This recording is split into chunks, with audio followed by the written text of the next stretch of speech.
Do you know that for an avoidant, the most painful moment is not when their partner leaves them, but when reality strikes like lightning, the moment they realize that they themselves have destroyed the truest love of their life with their own hands, a love they secretly longed for in their heart, but pushed away out of fear of closeness. This is the greatest paradox of human nature. The very thing we need the most is often the very thing we run from. For the avoidant, this paradox becomes even more intense. Inside them hides a shadow, the fear of intimacy, the dread of exposing their vulnerability, and the belief that if they open up to love, they might shatter. Yet the truth is that this fear is what breaks them from within. In today's video, we will uncover the breaking point of the avoidant, that moment when their silence is no longer a fortress but a prison, when their distance is no longer a shield but their downfall, and when they finally realize they haven't just lost a source of comfort, but a love that will never return.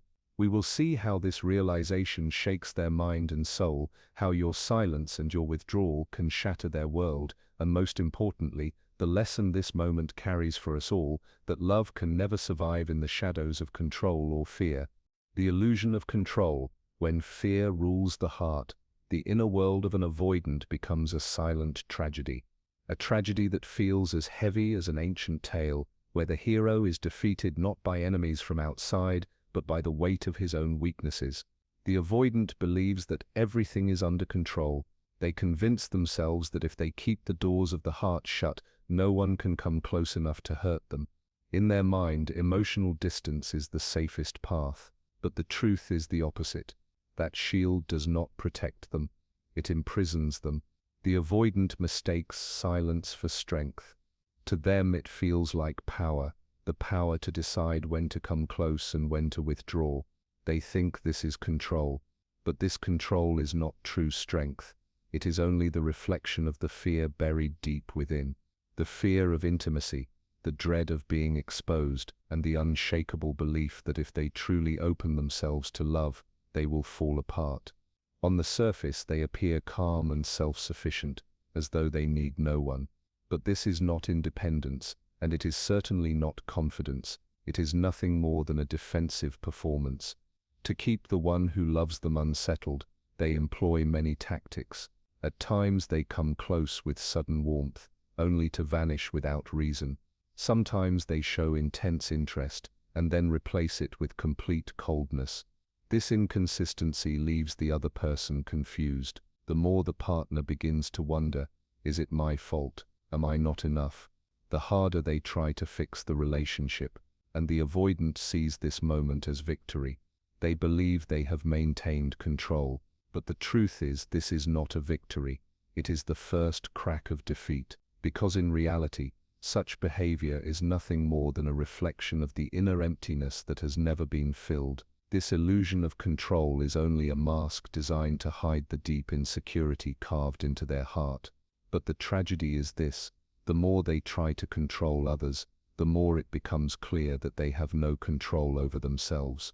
In running away from fear, they only tighten the very chains of fear around their own soul. And then when real love enters their life, it slices through the darkness like light breaking into a cave. This love shakes the walls of the fortress they built for so long. They realize that the very shield they relied on has always been their greatest weakness. Because love cannot survive in silence, nor can it breathe in endless distance, no matter how long the game of illusion is played, when the light of true intimacy arrives, every mask eventually falls. This is the beginning of the avoidance breaking point. For no illusion, no false shield, can endure for long under the piercing light of truth. When love collides with the walls from the very beginning, avoidants often step into relationships with a quiet yet irresistible presence. They may not overwhelm with flamboyant gestures, but their mystery itself becomes magnetic. They know how to observe silently, how to offer just enough attention to awaken hope, and how to hold back in a way that makes you want to reach further. To someone longing for depth, this restraint can feel like hidden strength. It creates the illusion that you've discovered a rare soul, a partner who listens without noise, who stands steady while others rush. In those early days, the avoidant often feels like the answer to unspoken prayers. They can echo the words you once told yourself in silence. They can offer the gestures you wished for but never received. Sometimes they even share dreams or ideals that make you believe destiny has led you to your missing piece. The heart, eager to be seen, interprets this subtle alignment as profound connection. But beneath this beginning lies a paradox. The avoidant is not deliberately deceiving. They too desire closeness, yet what appears as intimacy is often a carefully constructed defense. Their silences feel meaningful, but often they are walls. Their distance feels intriguing, but often it is fear. What seems like empathy is in truth strategy, a way to protect themselves from being fully exposed. They mirror enough to comfort you, but not enough to surrender. And then comes the stage that feels almost like love's arrival in full bloom. The avoidant may step closer, flooding you with warmth, laughter, moments of unexpected tenderness. They may speak of futures, of stability, of promises that make you feel safe at last. For a brief time, it seems the walls have fallen. You feel lifted, as if the very thing you always longed for has finally taken form. Yet beneath that sudden closeness lies the heartbeat of their deepest fear. The more they feel themselves opening, the more panic stirs inside. What feels like intimacy to you begins to feel like danger to them. The very closeness they craved begins to suffocate, pressing against the wounds they've hidden for years. This is the paradox of love with an avoidant. In the beginning their distance feels like depth, their silence feels like mystery, and their warmth feels like salvation. But as real love begins to demand consistency, presence and openness, those defenses re-emerge with even greater force. The walls rise higher just as you thought they had fallen. For the partner this is both intoxicating and devastating, a dance of closeness and retreat, promises and withdrawals. And it is here in this collision between love and fear that the cracks in the relationship begin to form. Because when love collides with walls, it cannot simply flow freely. It bruises, it strains, it suffocates, and unless the walls fall, love eventually withers in the shadow of distance. When avoidance erodes the self after the alluring beginning, once the other person begins to trust, the avoidant gradually starts changing the rules of the relationship. The warmth and attention that felt so consistent at first now begin to fade. Instead of steady closeness, they start creating tiny cracks within the bond. This is not accidental. It is driven by the hidden fear that governs them from within. The avoidant's most powerful weapon is silence. At times they pour out affection, but then without explanation, they withdraw completely. This inconsistency plants unsettling questions in the partner's heart. Am I not enough? Did I do something wrong? In that very moment, the foundation of self-worth begins to weaken. The more the partner doubts themselves, the more they try to preserve the relationship, and the avoidant interprets this as control. But in reality, it is eroding both their own selfhood and the others. Even praise becomes a subtle tool. The avoidant might say, "You did well, but it's still not perfect," or offer approval mixed with criticism. Sometimes they withdraw emotionally, leaving the partner in shock, unsure of what just happened. These are not random actions, they are a defense mechanism. Whether consciously or unconsciously, the avoidant manipulates the flow of affection so the other person becomes dependent on their approval. At this stage, a dangerous dynamic emerges, gaslighting. It is not just denial of reality, but the reshaping of memory and emotion. Through their inconsistency, the avoidant convinces the other that perhaps the problem lies within them. Maybe their expectations are too high, maybe they are too sensitive. When someone loses trust in their own feelings, they are forced to rely on external validation. And in this drama, the avoidant often positions themselves as that source of validation, ensuring they remain at the center. But this control is fragile, more fragile than they realize. Manipulating emotions may create compliance, it may silence protest, but it can never nurture love. Love requires steadiness, presence, and a space where trust grows instead of doubt. The illusion of control eventually collapses, because what is built on fear cannot sustain connection. What the avoidant fails to see is that with every withdrawal, every subtle fracture, they are not only weakening the relationship, but also unknowingly planting seeds of awakening. For sooner or later, the partner realizes that their worth is not defined by someone else's approval. The moment this realization takes root, the avoidant's silent power begins to crumble. This is the paradox of avoidance. What once felt like protection becomes the very force that destroys intimacy. And in the end, avoidance does not preserve love, it erodes it, until both the relationship and the self stand on the edge of collapse. Love, or the fear of freedom. In a healthy relationship, love is always built on mutual respect. Two people remain present with their whole selves, honoring each other's individuality and growing together. But for the avoidant, this path is rarely simple. In their world, love often collides with the fear of freedom and turns complicated. On the surface, the avoidant desires connection, but deep inside, intimacy begins to feel like ownership. For them, closeness often transforms into a hidden test. Will my partner always be there for me? Will they endure my distance? Will they accept my shifting moods without question? These unspoken fears turn love into a game of loyalty rather than genuine companionship.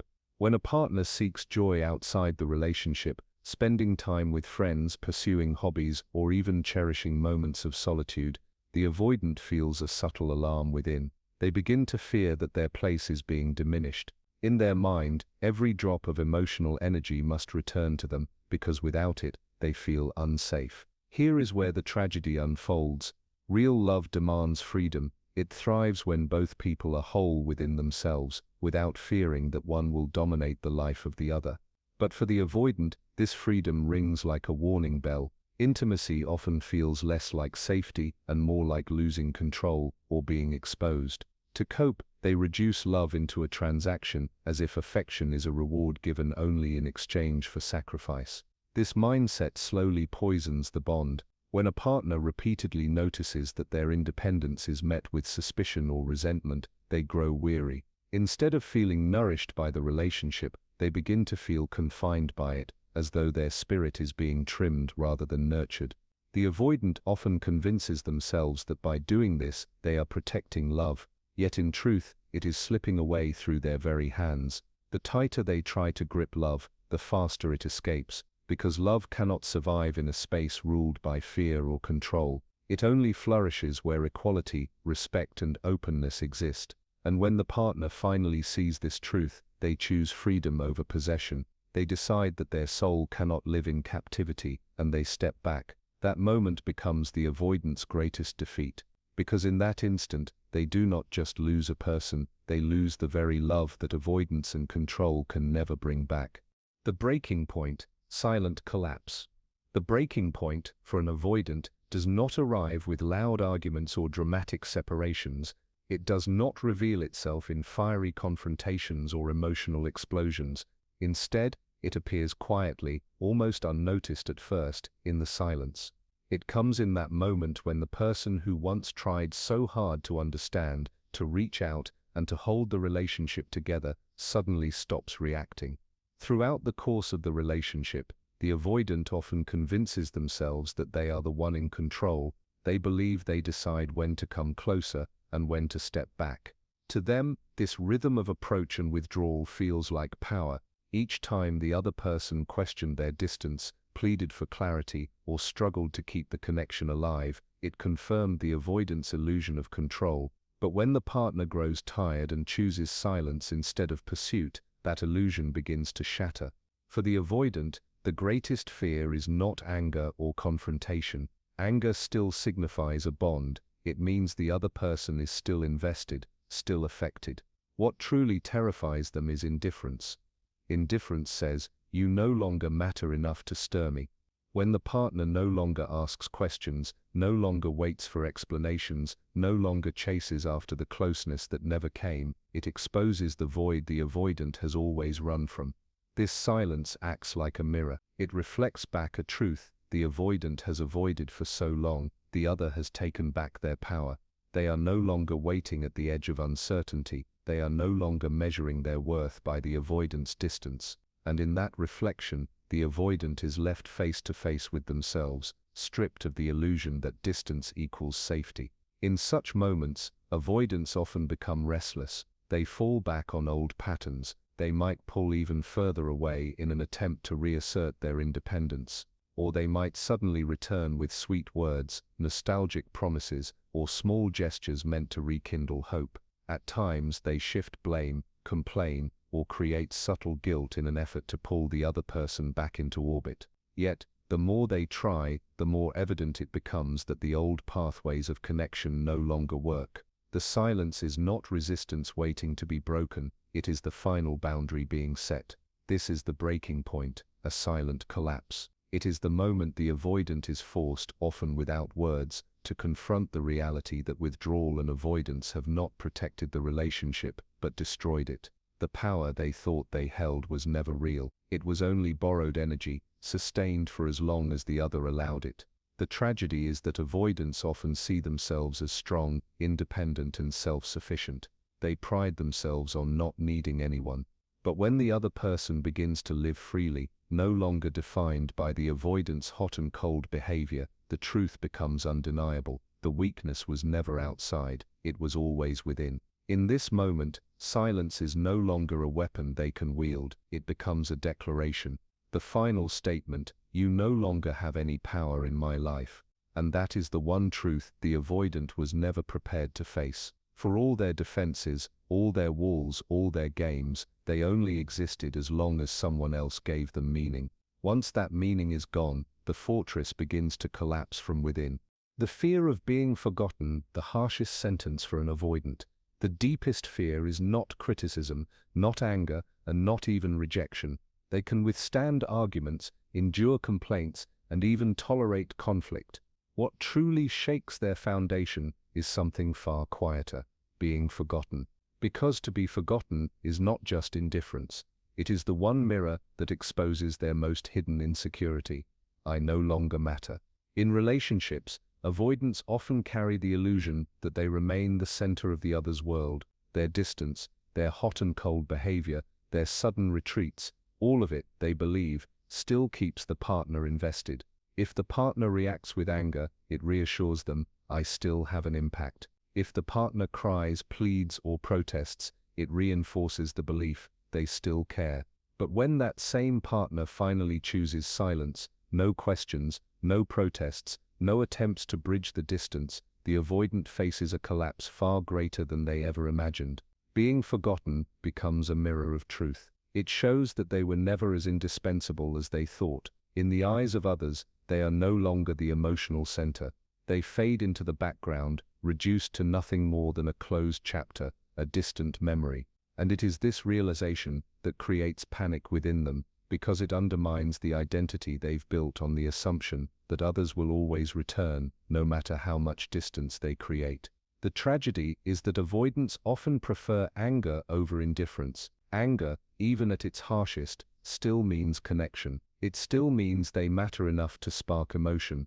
But indifference is the end. It leaves no room for negotiation, no space for power, no possibility of return. It says clearly, and without hesitation, you are no longer part of my world. And that is the one outcome they are never prepared to face. This moment is brutal for the avoidant, because it contradicts the story they've told themselves all along, that their distance protects them, that their walls keep them safe, and that somehow, no matter how much they push away, those who love them will always stay. But when someone finally moves on, builds a life of peace and joy outside their orbit, the avoidant is left with the truth they cannot escape. Avoidance doesn't just destroy love, it diminishes their own significance. This is their harshest sentence, not revenge, not humiliation, but erasure. To become a faded figure in someone's story, to be left behind in silence, is more painful than confrontation could ever be. Because anger can be engaged with, tears can be answered, conflict can be resolved. But silence cannot be fought, it cannot be bargained with. It is the undeniable proof that the other person has chosen freedom. And so, when you walk away quietly, when your silence becomes your final declaration, the avoidant is forced to face the very fear they spent their life running from, that they no longer have power, no longer hold centrality, and no longer belong in your story. When the avoidant sees you happy without them, for the avoidant, The deepest wound does not come when you are angry with them, nor when you demand explanations, nor even when you express hurt over their distance. The true breaking point arrives in silence, when they see you radiant, free, and genuinely happy without them. Your joy becomes the one thing they cannot control, and it forces them to face a truth they have spent a lifetime avoiding: they were never the center of your world. In the avoidance mind, power only exists as long as the other person longs for their presence. As long as someone waits for them to return, tolerates their inconsistency, or clings to hope through their silence, they believe they remain central and needed. But when you step away fully, when you build a life of peace, fulfillment, and happiness that does not include them, the illusion shatters. What once felt like control is revealed as emptiness. Your happiness without them becomes a quiet sentence, a kind of unspoken truth they cannot run from. It tells them that they are not irreplaceable, not indispensable, and not nearly as powerful as they imagined. This realization stabs at their most guarded fear, that you never needed them to be whole. For years they clung to the belief that if they distanced themselves you would break, that their absence would hold you hostage. But reality turns out to be the opposite. Your strength only emerged when you chose to live without them. This moment shakes the avoidant to their core. For them, avoidance has always been a shield, a way to remain in a relationship while never being fully exposed. But when you rise into your own freedom, that shield becomes useless. It is no longer proof of safety, it is proof of their own inability to nurture what mattered most. The more you grow, the brighter you shine. And this light, the light of peace, self-trust, and self-love, is what unsettles them most. Because it proves that your worth was never defined by their approval, but by your own heart. And that is something no amount of distance or control can ever take away. When you no longer turn back to seek reassurance, when you walk your path without looking over your shoulder, the void inside the avoidant begins to surface. The emptiness they once masked with withdrawal, silence, or inconsistency now stands exposed. They are left with no games to play, no tools to pull you back into orbit. In truth, your joyful, free, and complete life is the strongest response you could ever give. No revenge, no proof, no punishment is needed. The fact that you are rewriting your story is enough. In that story, you are no longer the victim of their distance, but the author of your own freedom. You become the living proof that love cannot survive under control, and that the truest freedom comes from self-love.